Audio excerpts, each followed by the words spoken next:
I'm starting this video, I've spent the last 40 minutes just staring at the screen, blank, nothing going through my mind.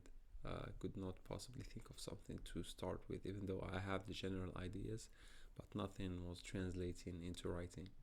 When talking about pushing through obstacles and succeeding against the odds, one word comes to mind, which is hustle.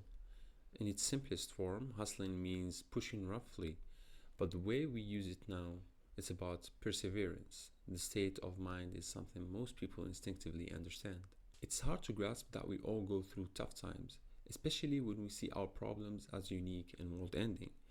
To be fair, we are special. Taking things personally and owning our individuality is what makes us interesting.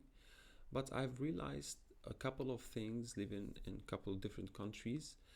Despite all the supposed differences between people, we are all going through pretty much the same stuff. Same behaviors, economic struggles, geopolitics. It's the same old story, just a different place. Take Algeria, for example. Politically, we have this not so great relationship with Morocco. Ask anyone there and they will swear it's a one of a kind, deeply special conflict. But really, it's just another we don't get along story, like Turkey and Greece, the US and Mexico, Lebanon and Syria, and of course, Israel and everyone. What's kept me sane is recognizing that my struggles aren't that unique.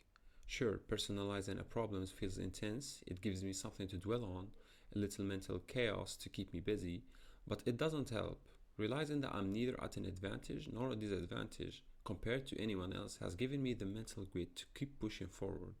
Because basically everyone else is going through the same thing. New York's state of mind is about pushing forward. It's not just about the city itself, but about thriving in a fast-paced, relentless environment. Everything is constantly moving and you are forced to make decisions, accurate ones, while the world keeps spinning around you. Obviously things are easier said than done, so let's tackle some obstacles that we might face, and let's talk about real experience. Take sales for example. A lot of the hard work happens behind the scenes, not in the final closing of the sale.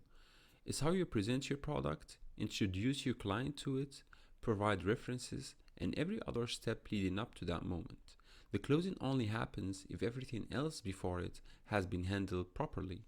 This may sound obvious, but under pressure, whether it's from sales targets, your manager pushing for more, or even your girlfriend venting about her broken nail, it's easy to lose focus and become self-conscious about your abilities. You might think you're not closing well, forgetting that the sale is a carefully thought out process. And yeah, it takes a little bit of luck too. But luck and grit go hand in hand with the mindset that we're talking about.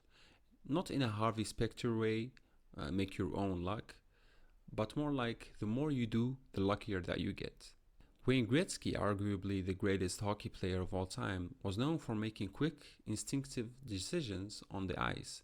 He described this process of coup d'oeil in interviews, famously saying, "I skate to where the puck is going, not where it has been." Gretzky did not consciously analyze every detail during a game.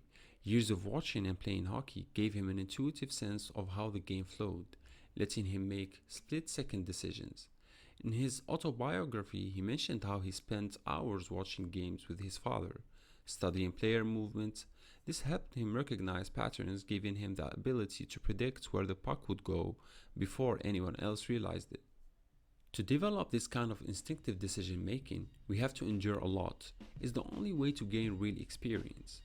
But we have to do it with open eyes. Mindlessly going through motions won't lead to any real growth. It's like riding a bike. At first, you think about every movement, but eventually it just becomes a flow of actions.